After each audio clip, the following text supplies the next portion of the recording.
welcome to today's segment of The Power of Money. My name is Michelle Graves, and I am your host on this absolutely dynamic show about money. I'm delighted to be in your homes or wherever you're viewing me today. And again, we've got a great show. So you want to sit down or make a copy and pass it on to your friends, however you want to do it. But let me set the stage for what I'm going to be talking to you about today. The vast majority of people today, viewers, are confused and troubled about the economy. It goes without saying. 50 million people are out of work. Despite what unemployment numbers may say, 50 million people, that's minimum, are out of work, not going to get rehired, not going to be able to secure decent employment to be able to take care of their families. For those of us that are still working, we are bombarded by the media. We're bullied by salespeople. We are bewildered by a million things that we need to know in order to survive this financial jungle. My commitment to you is to bring you information and create the basis for you to have the knowledge to make wise decisions for your families. I do not believe, in 36 years of working in this industry, I do not believe that people drown because they want to drown. I believe they drown because they never learned how to swim. And if you do not know how to swim during today's times, you're going to have a tough way. Over the past 5 years, we have seen our investments wither away. Despite the stock market showing a very generous rebounding, over 13,000, excuse me, we're still dealing with the major ruin in 401k plans, 403bs, and other tax-qualified plans. It's going to be a long, hard road for those of us who are in the baby boomer years, over 60, to recover. It just is. We are also looking at rates of return that are under 5%. We don't want to get into what U.S. Treasuries are paying or what your local CDs, certificates of deposit, are paying at your banks. Pathetic. You can't live on a 5% return on your money when inflation is heading through the door. Why do I say that? Because gasoline is doing what it's doing.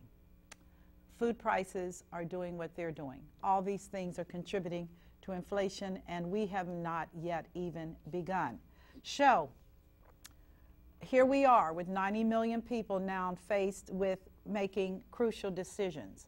My commitment is to shed light on the darkness, to bring you into the light of awareness and understanding so that you can begin to order your steps responsibly, so that you can learn how to swim in troubled waters and during troubled times. And despite the beautiful weather we're experiencing right now, make no doubt about it, we are in troubling times. Despite Apple selling at $600 a share and paying out dividends to its stockholders, that will have very little to do with your quality of life. So today, I'm going to be talking about a number of things, so you want to kind of stay with me because I'm going to be talking about what to do if you think you're going to lose your job, because that's a reality facing so many people today. How do I prepare for the job loss? What do I need to do now to make sure my house is in order? That's the first thing I'm going to talk about. The second thing I'm going to talk about is what to do if you've lost your job and you'd like to start your own business. Because with so many people losing jobs today, many people are now looking afresh at, should I start my own business and do my passion? So we're going to talk about that. And the final thing we're going to talk about are all kinds of tips from Miss Frugality. That's me. I'm not willing to say I'm cheap, but I am willing to say that I really do squeeze a penny hard. And I'm going to be sharing with you some of the tips that I've gathered and some other little financial tidbits that many of you might be concerned about. So let us start with the first thing I'm going to talk about today is what you need to do if you think you're going to be let go. And make no doubt about it, in corporate America, while profits are doing great, the concern is cut, cut, cut, cut, cut, tight, tight, tight, tight, tight. We don't have to talk about American Airlines. That's going down its road. We don't have to talk about the U.S. Postal Service. You already know that there are going to be literally thousands of people that are going to be permanently let go, never to return to work. We don't need to talk about other sectors of the economy as they continue to streamline with efficiency, with all kinds of things that are allowing them to increase profit margins, because you know what? If they're able to bring technology into the workplace and cut the time it takes to do a job and not have any of the overhead, including wages and salaries, as well as the liabilities from pensions, as well as health care. A machine doesn't need a doctor. It breaks down and you replace the part, or ultimately you replace the machine. So we're going to be seeing more and more of this high technology. In fact, I heard today where Amazon is replacing a lot of their stockers. And Amazon is an internet site that you can buy all kinds of goods and commodities. But they have just, they're now using robots to literally load everything. And the reason they say they're using these robots is because robots are faster, they don't complain about the workload, and they don't waste time. So I'm giving you this insight because I do not believe corporations are ever going to return to the good old days of you sitting by the water fountain or by the coffee pot and having chit-chat times. I think that the focus is going to be in the manufacturing component toward greater and greater efficiencies, and they're going to be letting more and more people go permanently. Now, having said that, what happens if it happens to you? And what do you need to do? Well, the first thing I tell everybody, and I'm not making an exception to those of you that are viewing today, everybody needs to look at their jobs right now as at risk, because again, the mandate of a company is to minimize their overhead and their operating expenses. And humans do cost a lot of money. And since we are in a capitalist society, they're going to be trying to figure out how to get rid of your job and how to make do with much less so that they can eke out greater profits. Because truthfully, viewers, right now corporations are enjoying amazing profits, but it's been done at the expense of the working population. So my admonishment to you today, and take out your pencil because you really want to write this down, the first thing you want to do is you want to look at what do you have in the bank right now that will tide you through for at least 12 months. And that has nothing to do with unemployment. You will get unemployment if you have lost your job through no fault of your own. But that's not really the issue. The issue is unemployment is not a lot of money. Don't think for a minute that you're going to get rich on unemployment. You're not. It's enough to kind of like a safety net, in addition to which you will find it very difficult to live on. So again, I encourage everyone, your focus right now for everyone is to have at least 12 months in some form of savings, either checking or a regular savings account, whether it's at your bank or whether it's at your credit union. But you make sure you have 12 months. Now, that's going to require a lot of people to refocus how they're handling their money, because many of us do not have savings. And that is a problem. If we're to believe the statistics, Americans are not savers. They're still spending. But I'm saying to you, the worst thing in the world is to find yourself out of work with a brand new car. Because if you cannot make car payments and you cannot secure another job, you will be losing your car. And that's a fact. So I'd prefer for you to stay with the little humdinger you're running around with and concentrate on saving money and building up a nest egg for potential unemployment. If you're never unemployed, it's not a problem. You still have 12 months in what we call an emergency reserve. Things do happen, and it's nice to know that that money has been on a disciplined way that you put aside what's the equivalent of 12 months of salary. Now, if you're married, typically both people are not out of work. However, It is a fact that we're seeing more and more two-family, husband, wives, that are losing their jobs as well.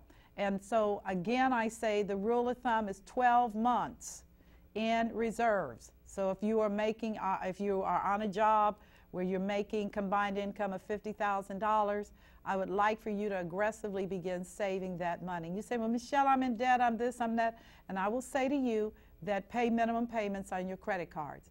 Because the truth of the matter is that if you lose your job, it's not going to matter anyway. You're not going to have the money to be able to pay your credit cards and to keep your rating. But at least you want to have enough money so that you can maintain. And since the average length of unemployment is now running over 2 years, can you believe that? It's taking people 2 and 3 years to find a job. Then the challenge is going to be you're going to need to have something to keep from losing everything. Bills don't stop coming in because you're not working. You now have to deal with the fact that I still got my house mortgage and I got to pay that. And I still got gas and electric because the energy company is not sympathetic to your economic woes. You still got to pay your water and your sewer. Now, if you rent and you're in an apartment, they may not be as intense, but nonetheless, most people do have those added expenses. Plus, and like it or not, you probably have a telephone. You probably have a car that you're buying.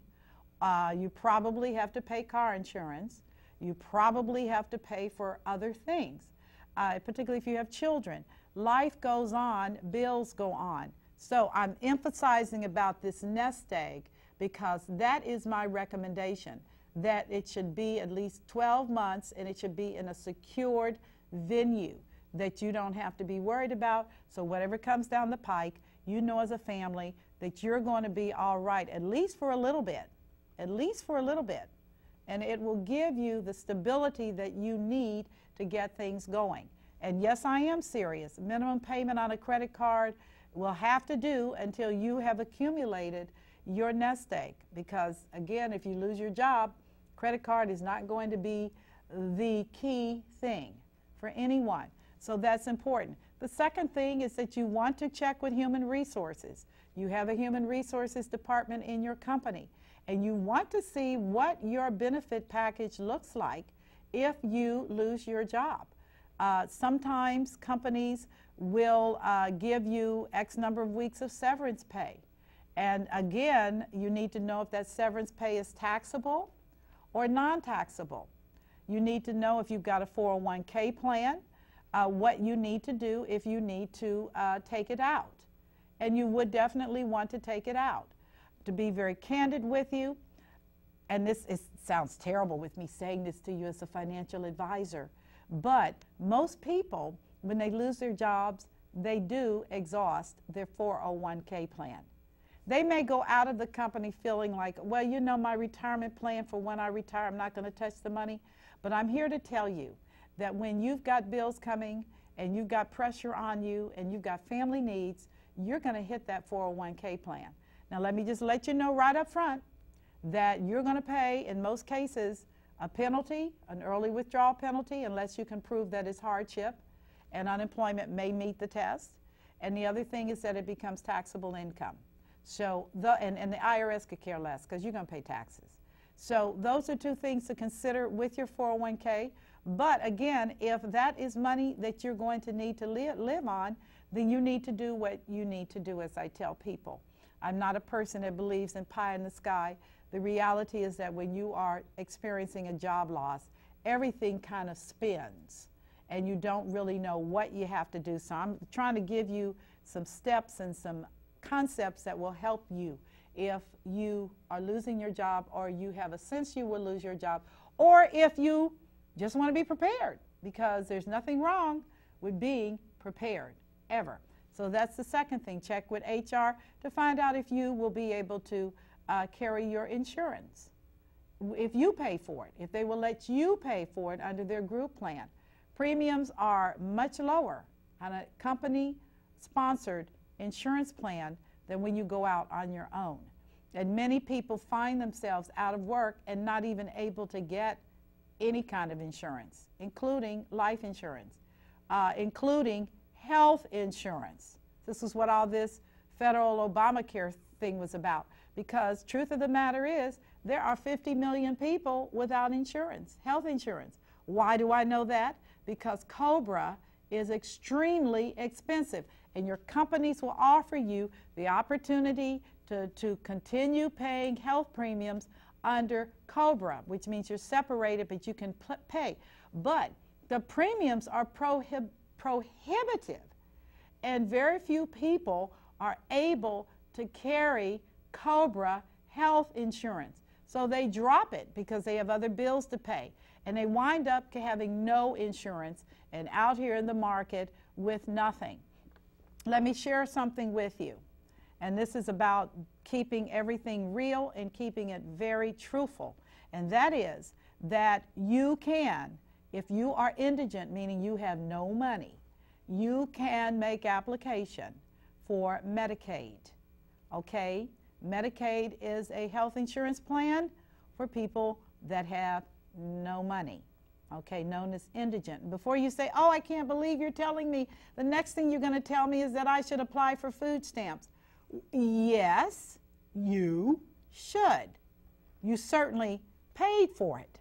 So why not apply for food stamps? You have no money. You have no resources. Now, this is for people that have not met their emergency reserve. If you didn't save any money, if you don't have any money, then you've got to feed your family. And again, the federal food stamp program is a reasonable alternative for most people that are out of work, because you will find that children are not really sympathetic to your unemployment when they're hungry. So again, if you don't have savings, anticipate these things. You're going to have to get some kind of health coverage. Depending upon your location, you can go on and get qualified through many programs right now for hospitalization under Medicaid, and also for food under food stamps. So again, let's just not get into a conversation about, I cannot believe this woman, the money lady, is telling me to do this. Well, you know what? The money lady is not stupid. And that is that my commitment is to give you the information that will enable you to make sound decisions so that you can survive. Okay? I'm positive that the 50 million people that are out of work today, 20% of the American population, and the number is growing as companies continue to just let go people and tighten up their operating expenses. This is a reality. I want you to be prepared. So you start with your HR. You start with finding out what benefits you get, what benefits you don't get. Don't go into HR, please, human resources, and tell them, I'm just positive that you all are going to get rid of me. Because you know what? They just may. But you do want to ask them, what are the benefits that are available to me now? Should I get laid off, or should I retire? And that's very important, because these are things that you want to know now, okay?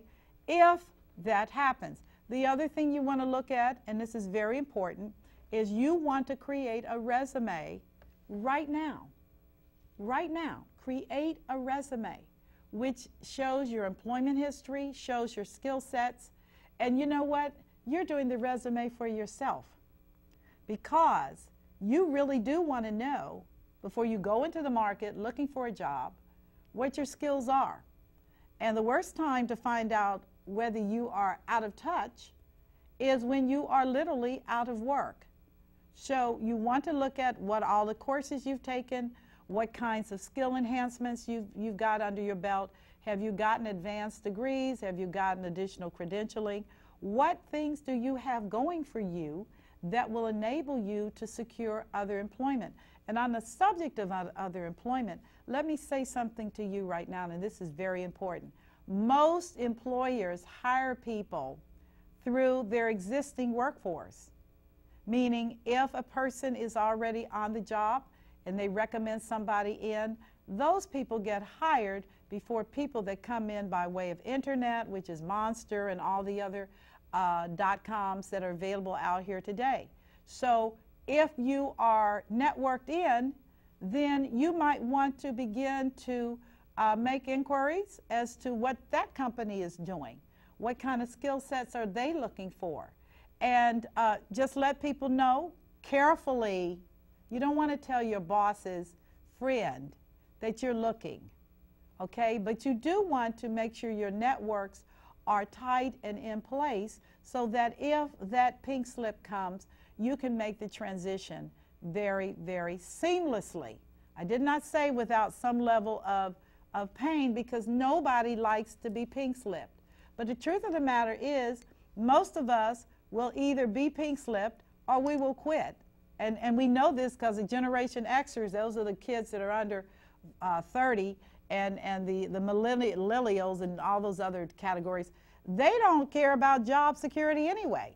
They will quit at the drop of a hat. They just say, I don't like it anymore, and just quit.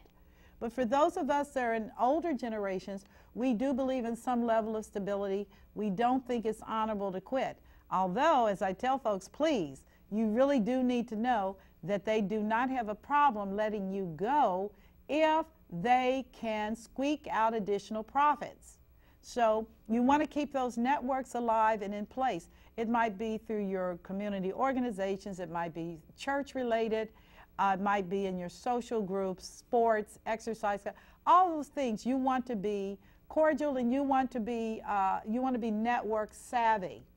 And that is that to let people know what you do, who you are, and you never do know. People do make the world go round. And the more people you know, the better off your chances of being able to transit into another employment position. I didn't say it was guaranteed, but I did say that the chances were better than if you know nobody. And that's just the truth. I just have to say it the way I see it. So you consider your networking as a job opportunity situation that you want to take advantage of. The other thing is, as I said, in doing your resume, is not only look at what your skills you have, but the skills that you do not have. Because today, more than ever, so many workers have been outmaneuvered. They don't have the skill sets that are necessary for this rapid, high-growth environment we're in. There are many jobs that are not being filled today because employers bemoan the fact that people are not skill set ready. They don't have the skills, they don't have the mindset to be able to do these jobs. Many of these jobs require technical abilities, the ability to use computers, to understand robotics and how manufacturing works, the ability to have all kinds of computer skills. A computer is not a foreign object. A computer is a necessity in today's workplace. And most employers, no matter what level, whether you're a receptionist or middle management or senior level executive, expect everybody to know how to do Excel, to know how to do PowerPoint, to know how to link into Skype, to know how to leverage the resident programs that are on the computer. That's not special skills. That is mandatory for today. So if you don't have those skill sets and you do have a computer, then go into Google and find the different softwares and programs. Many of this information is free. You can get it online, or consider your local library, because they have many of these self-study programs that is just as simple as you checking out the information and then learning it. Become good at it. What you don't understand, just keep practicing until you master it. But all companies today expect their employees to have what I call a skill set around computers. They do expect you to know how to do documents, how to PowerPoint, how to Excel, how to do a variety of things. And they expect that because that's the environment that we're in today. And do recognize that we're fast approaching a day where computers are going to do that. And that's going to be another human job that's gone the wayside. So I want you to develop those skills for the computer. And I don't really care how old you are, it's just a necessity. And make up your mind that you want to do it. While we're talking about adjusting your skill set and you're looking at your resume and what skills you should have but you don't have, one of the things I encourage everyone that is listening is now more than ever, you are going to need to consider retraining. And depending upon the terms of your unemployment, you may be able to get subsidy money, federal money that will pay for you to go to school, to upgrade your skills so that you can develop the necessary skill sets to secure a better job. Again, so much has changed, and so much has changed so rapidly. I mean rapidly, that again, for most workers, including those 50 million, it's going to be about retraining. And they say, well, I'm retraining, but what if I don't get a job? Well, I'm going to tell you this. If you don't retrain, if you do not adapt, then the probability of you ever getting employment is very, very, very slim. And that's not what I'm about. I'm about you entering into the workforce powerfully, confident, competent, well-trained, and if you choose to be an employee, an excellent employee for someone. That's the game. So I'm giving you essentially the basics of what you need to do in terms of preparing for a job loss. One other thing, and I want to say this, all parts of the United States are not experiencing the economy equally. There are pockets in the United States where you can get employment quickly with all kinds of job skills. Texas is one example. Texas is in a boom place. It's an oil state. Same thing with Oklahoma. Again, I've encountered this in talking to people. I don't want to relocate. I don't want to go to Texas. I don't want to go here. I don't want to go. Colorado is doing fine. They're experiencing some tremendous growth in most sectors of their economy. Again, this is one state. You can go to Google and you can find out which states and which cities are experiencing tremendous employment opportunities. This is all internet. You say, I don't have a computer. Go to the public library, okay, and get that information. And then sit down with your family and lay out a plan. It may mean you have to relocate, and your wife or your spouse stays with the children and keeps things going while you relocate. How can I find a place to stay? Well, you know what? You find a place to stay like everybody else that goes to a strange city. You pull up Craigslist, or you look in the classifieds in those cities, and you find a place that you can rent, a room in someone's home, until you can get yourself stabilized. You do job interviewing by internet. You do job interviewing by telephone, and to see if it's a fit. But many of us are going to be challenged in the days ahead to make those kinds of moves, because nobody likes change, particularly when it is imposed upon us, meaning I have to do this move because I have to do a job. Well, I got news for you, viewers. Many people move all the time, all over the country, and truthfully, all over the world. One of the most amazing things that I found in Africa were the number of people that lived in Africa from other parts of the world, actually lived there, relocated there because of job situations. Same thing in Asia. The number of people that are from other countries that are living good lives in other countries. And again, it's a challenge if you've never done it. But I share with people we're in the middle of a paradigm shift, which is the model has shifted. The things that you took for granted 10 years ago, 20 years ago, are no longer in place. Our young people are going everywhere. I mean, they travel everywhere. They travel with their companies. They travel with their buds. They travel, they travel, they travel. You have to be willing now to begin to make those changes. On the subject of making changes, the country called the United States of America is bilingual. Bilingual. Did you hear me? Everybody speaks English, and a bunch of people speak Spanish.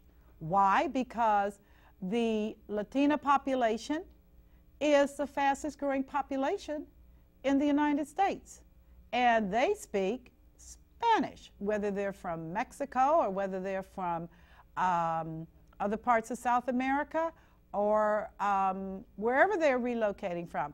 That is their language, Spanish. So in certain parts of the United States, if you speak Spanish, then you will find that your employability is better, particularly if you're planning on relocating to Florida, because Florida, and I love Florida, Florida is strictly bilingual. And depending upon where you live, it's Spanish, so you don't know anything. But I'm sharing with you that if you will invest the time and broaden your horizons, think bigger, think bigger, and take a class or check out a tutorial from the library and learn how to speak Spanish and master it, simply master it, so that you speak Spanish audibly, clearly, and even read Spanish. And now you can put that on your resume, which is that you are bilingual and that you have these skill sets from your advanced training and you are bilingual. So I'm sharing that because these are all challenges. When people tell me, oh, I don't have a job, my position is, well, you need to be doing some things so that you can begin to make the necessary changes in your life so as not to find yourself completely in a heap with just no one wants to hire you, nobody's interested in helping you. You have got to begin to learn how to help yourself. And I know that's easier said than done because we're now in a time where so much is changing, and sometimes you feel like you're on a conveyor belt. At least I know I do. Things are moving so rapidly, it's like I don't have enough time in the day. But I'm trying to get through some things, and I'm trying to grow, and every day I'm trying to learn something I did not learn before. So I admonish you to do that, okay? And if we've got that under your belt, that's for those of you that are going to stay in the workplace. You now know you need to network. You know you need to upgrade your skills after you've done your resume for yourself. You know you need to learn at least another language, preferably two, because again, believe it or not, Chinese Mandarin is real big now, and Japanese is as well. Why? Because these are countries that are increasingly showing their presence in the United States, and you become eminently more marketable if you have those skills. But minimally, make a decision to learn Spanish. That's just minimally. Okay, do that for me. So I'm going to shift now, and we've done that, and I'm going to shift now to, I've lost my job. It's done, and I want to start a business.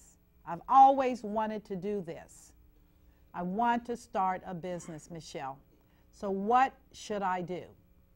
Well, the first thing I'm going to say to you is if you've lost your job, to avoid the poor me syndrome. You didn't like the job anyway. If the truth be said, you're actually kind of glad they got rid of you. You didn't like it, so now the door presents itself.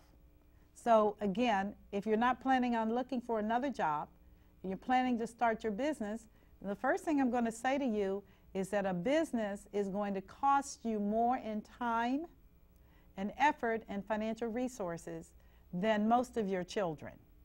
And the reason I say that is because a business is like a baby. You can birth it, but that's just the beginning of the story. So the first thing you need to look at if you're talking about a business, and I hope you are not just playing about a business, because the Internal Revenue Service has something called a hobby, which is you never make any money, and after X number of years, you can't take those write-offs because they consider you in the business of a hobby. And I say the same thing. If you're going to seriously do business, then let's play ball and let me talk to you about a business.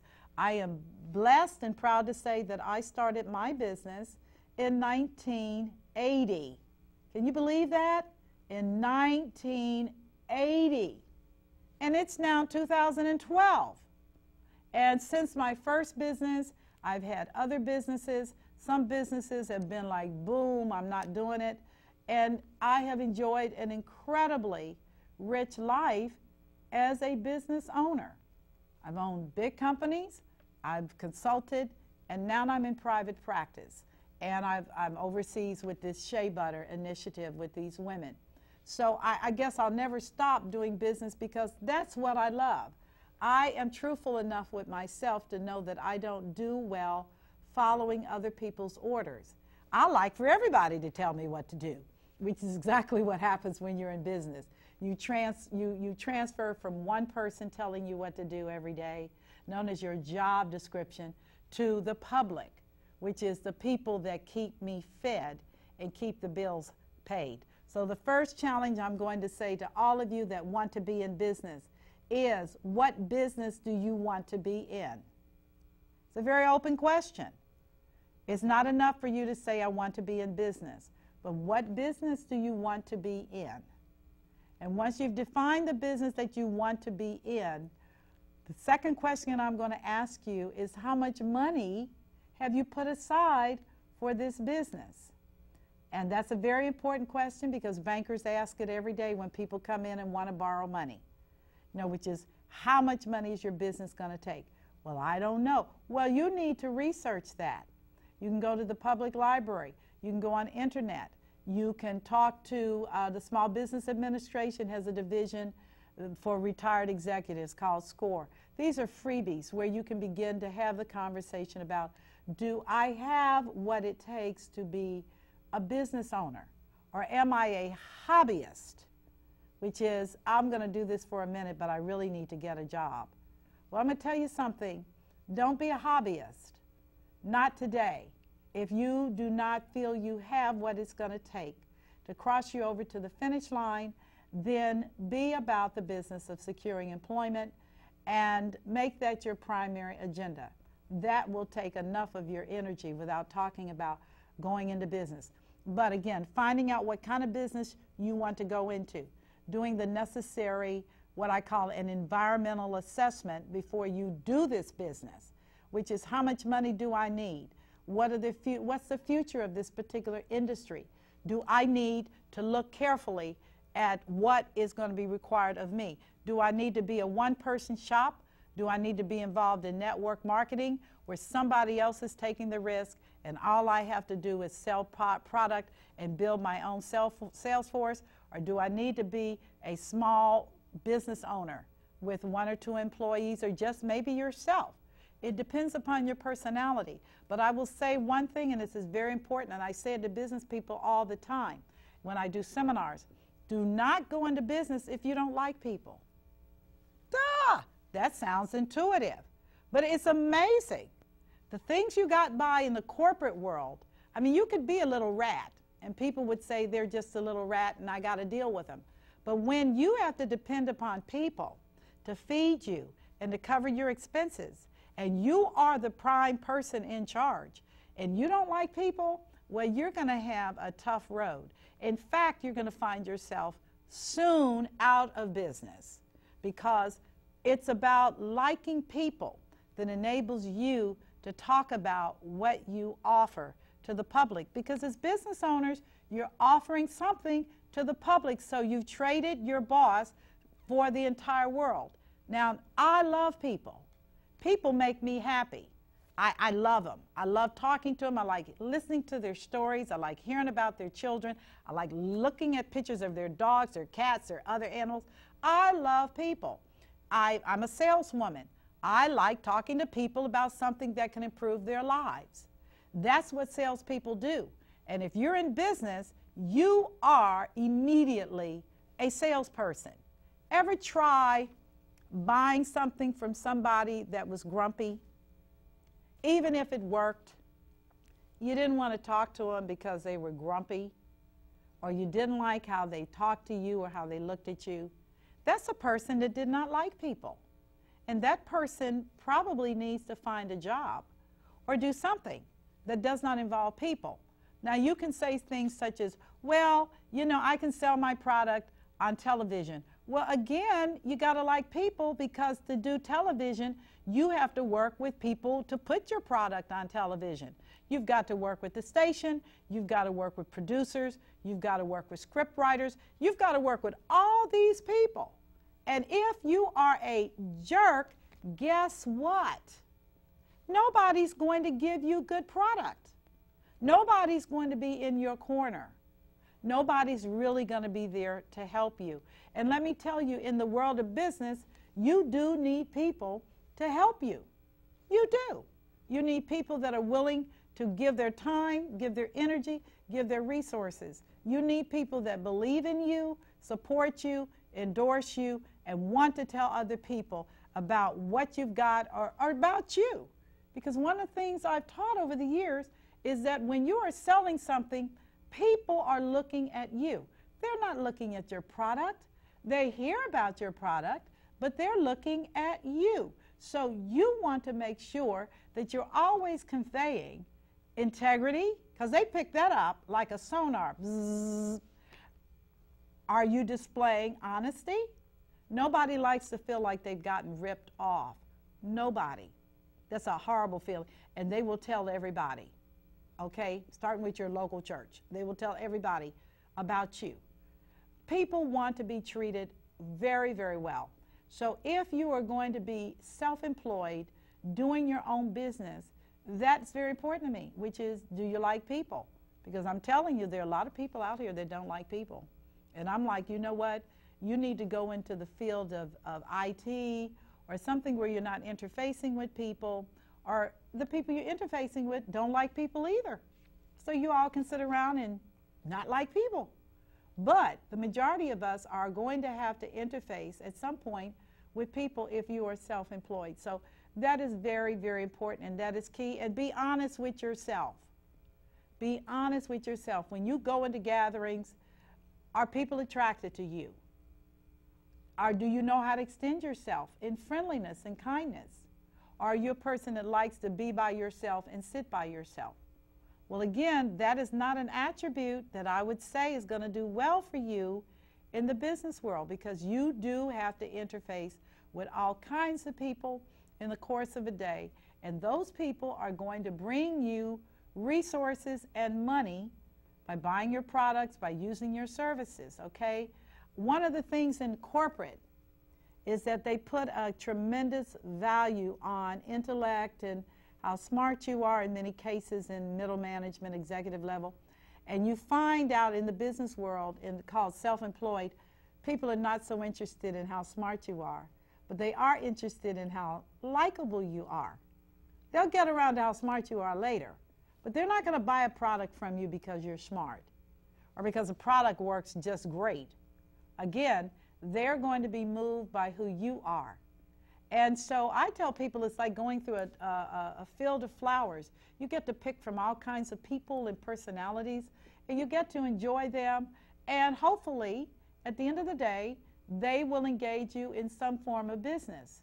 And that's really what America is about. That is how businesses started. That's how they grow. Whether you're dealing with the local barber shop, who wants to cut hair, go to a barber who doesn't like people? I mean, you think about that. Trying to get your hair cut. Or who wants to go to a hair designer who doesn't like hair? And she's just doing it for a living, and you're the next customer. Yeah, there are actually people out here that are doing that, and then they complain because their businesses are not growing. And I'm like, you know, you need to do something else for a living, because you make people feel a little bit nervous, all right? Even though our hair will grow back, it's just kind of like one of those experiences that you really don't want to have.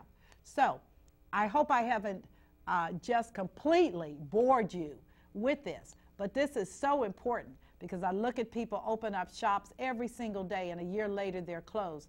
I look at people present phenomenal restaurant ideas, which is, I can do this, and yet they don't like people. And I tell them, it would be better if you tried to sell the recipe to somebody and let them do it, because you do not like people. The third thing that you want to think about in business is, well, actually the second thing is, where's your money? You cannot start a business with no money. An idea does not start a business. An idea is an idea. So the question is, how much money do you have saved for your business? And I tell people a rule of thumb, and you can go to Google, you can go to any kind of small business website. They can assist you in terms of what your capital is known as money, what your capital requirements will be. If you're doing network marketing, which is probably the most affordable way to do business, then you may just have to pay an entry fee and then build your organization. But let me share something with you about network marketing, and I have to. If you're not able to build your organization with people that like selling, then your organization will flounder. Network marketing is not a social do-good organization.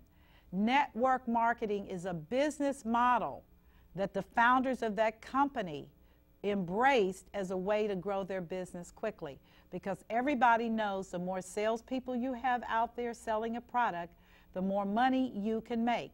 So it's important, since you didn't start the company, but now you're a salesperson for the company.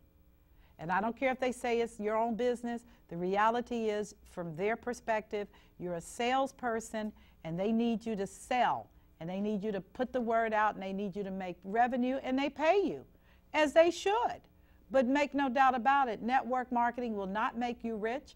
It's a hard task. The majority of people that go into network marketing do not do well, because you really do have to sell. Now, there are some people that have become very, very rich on network marketing, and therefore I will never speak ill of it. I know too many of them that have done well.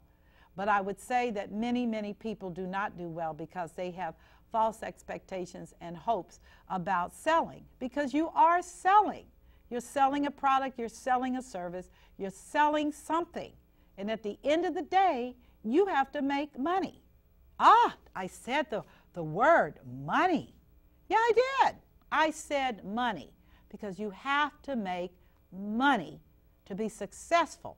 And you have to have the necessary capital to allow your business to grow. Now, you say, well, I don't want to do network marketing, I don't like network marketing. Then you really do have to sit down and lay out a plan. Now, some of you may start small and with an idea or a product. And you may see, as you sell, your revenues grow, your customer base improve.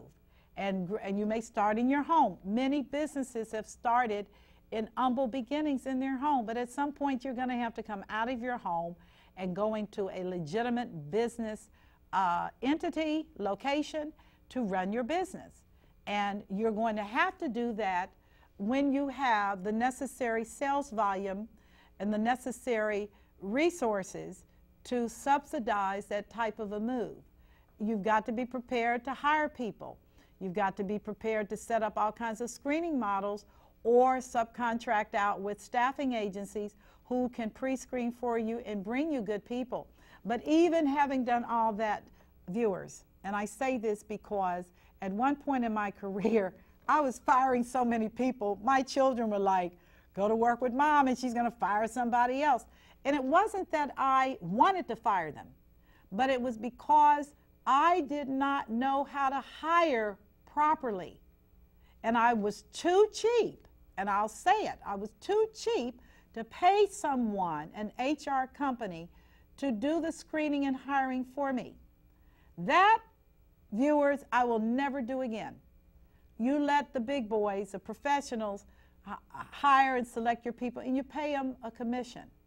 That's a part of being in business, knowing what you do well and doing that. The other thing in business is that you must deal with the reality of taxes, because businesses actually are undergirding this country in the area of taxes. We pay taxes on everything. Our employees, payroll, on and on and on. So again, if you're looking to do business, then recognize that every day that you're in business, you start out on zero. Zero. Zero. And by the end of the day, you better have something in your balance sheet that shows positive. You better have some money in your bank account, or else you have wasted your day. That is so matter of fact. But I admire people in business.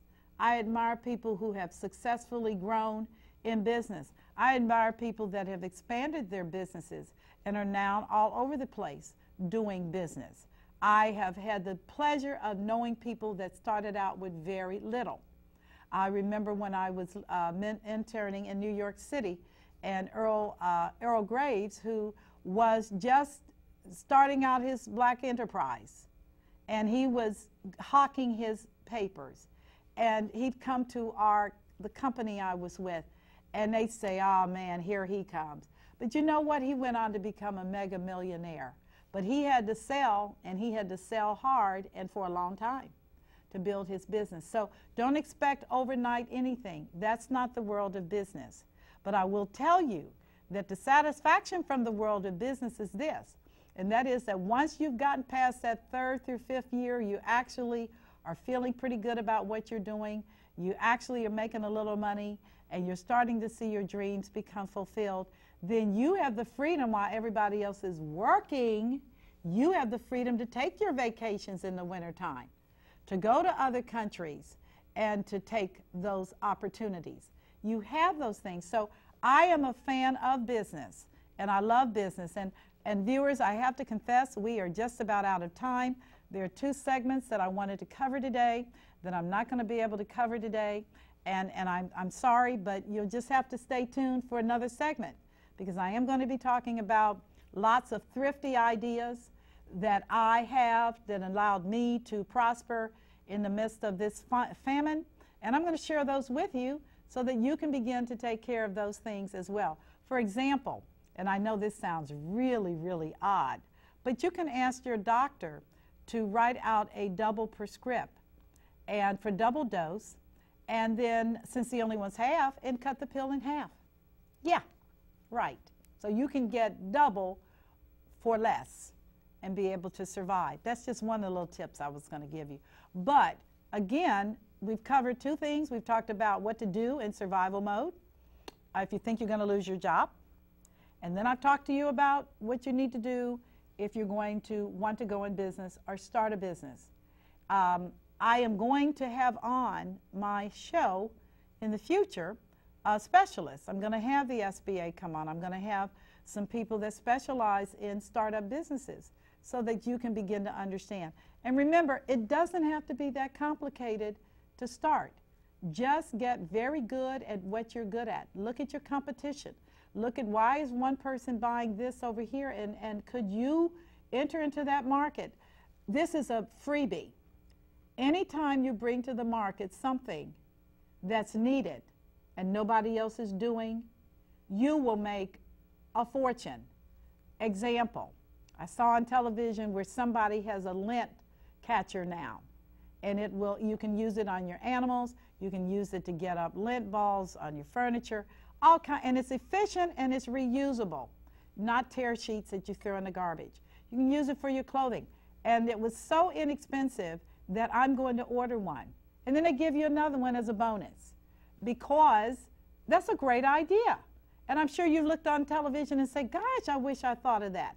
But I'm here to tell you, whoever comes up with a great idea and the marketplace hasn't seen it yet, I'm going to tell you, go for it. Because it's the people that provide to the market a product or a service that is not available, that there is a need for. Those people are going to be our future millionaires and billionaires. It is a fact. And I welcome you into that club, because it's a small club, but nobody seems to be unhappy about new people coming in, because most people in business will tell you they had to work very hard and very long to become the successes that they are today. They've had to constantly keep in their hands and in their mind, what am I going to do to keep things going? How am I going to keep my bills paid? How am I going to watch my company? What new things do I need to anticipate? What is my competition looking like? How am I going to get through the day? And incidentally, we all pray a whole lot, because sometimes it's just God. You're like, I don't know how I did it. And a little small voice said, you didn't do it. I did it. So I'm going to put in that little 2 cents because what can I say? You know, many nights where I have prayed and worried about how I was going to meet payroll. And something happened. Something came through. So again, I want to just do this as my first entree into the world of business. And I'm your host, Michelle Graves. And again, as always, I'm delighted to be a part of your world. Hope you've enjoyed being a part of mine. And I look forward to seeing you next week in an upcoming segment where we'll be talking more about the power of money. And again, you be blessed. You take care. Have a great day.